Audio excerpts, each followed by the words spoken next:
People have said to me many times, why don't you have bodyguards, or do you have bodyguards? And I say, well, absolutely bloody not. Because what is a bodyguard? A bodyguard is a physical expression of a mental state. And that mental state is, I accept that something could happen to me. I accept that I could be killed, or this could happen to me, or that could happen to me. Therefore, I need protection. This guy in a dark suit and glasses. I don't accept that. Because once you accept into your sense of reality that things could happen to you, then they're far, far more likely to happen. Because you are creating the energetic mental state in which they can manifest. I don't accept that that can happen to me, and if it can't happen to me, I don't need bloody bodyguards, thank you very much.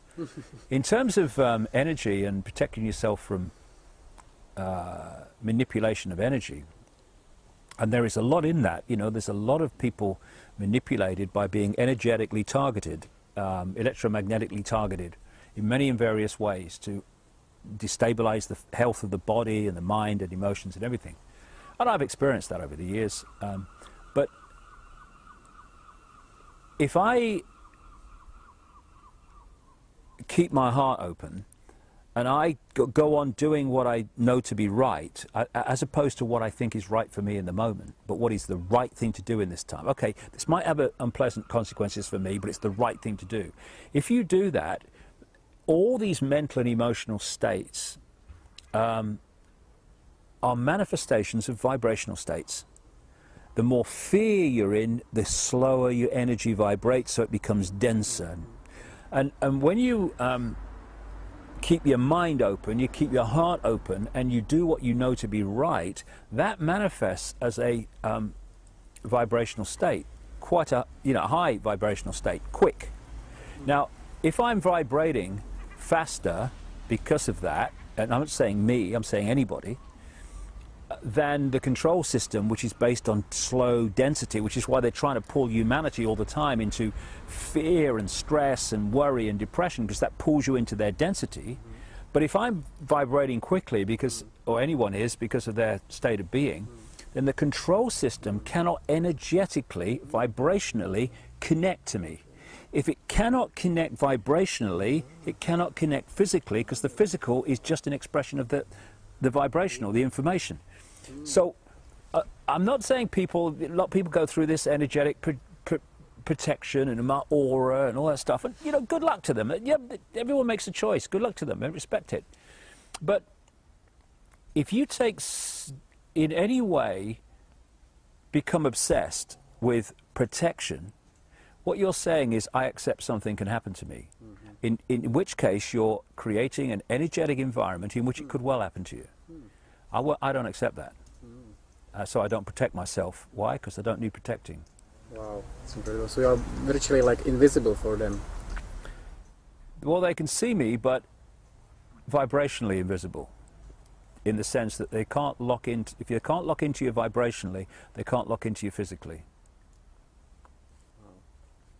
I remember a great friend of mine, Credo Mutwa, the Zulu shaman who's in his 80s now. The man's extraordinary, an incredible library of knowledge of African history and esoterics and all the rest of it. And he did some throwing the bones, as they say, in Africa, but it's like tarot cards or rune stones, that sort of stuff, which he's very skilled in. And he did it for me once when I was with him.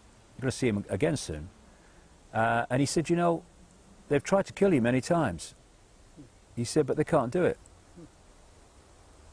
And I thought, oh, that's interesting. But I realized why they can't do it. Because if they can't get to me energetically, they can't get to me physically. They can't do it. Wow.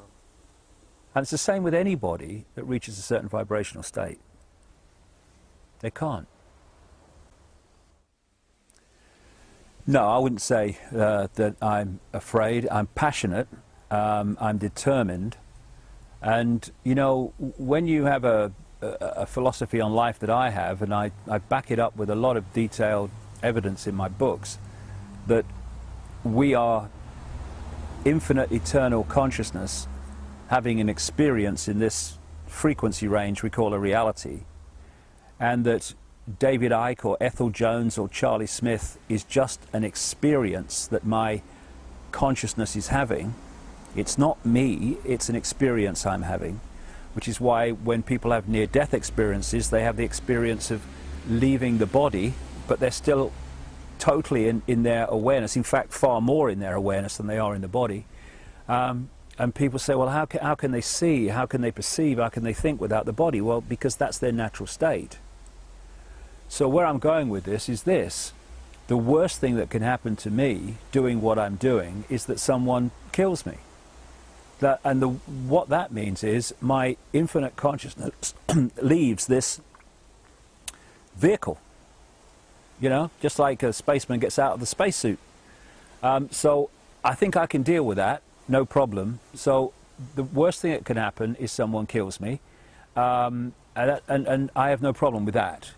The problem I have with that only is this: they're not going to do it before I've done what I've come to do. Simple as that. End of story. We have far more power than we think we have, and in fact the whole foundation of the conspiracy to enslave humanity is to constantly persuade, encourage, manipulate humanity to think it has no power, to think it's just little me, I've got no power, Joe Public, what can I do? Well, actually we can change anything we like, because we're amazing expressions of the one consciousness that in all its many and various infinite forms is what we all are. So I don't fear these people. I think they're pathetic. I think they are frightened in so many ways, and terrified and immensely insecure, because secure people do not want power over others. Insecure people want power over others. Secure people do not want to control events all the time. They're quite happy to flow with the way the life goes. These people are so insecure for many and various reasons, which would take a lot of time to explain, and therefore they want to control everything. If you take the football match analogy, they are incredibly uncomfortable at going to a football match and not knowing what the result's going to be before the game starts. You know, that who's going to win, or is it going that way? They can't stand that. What they have to know, because of their extraordinary levels of insecurity, is what the score's going to be before the game starts. Now, how do you do that?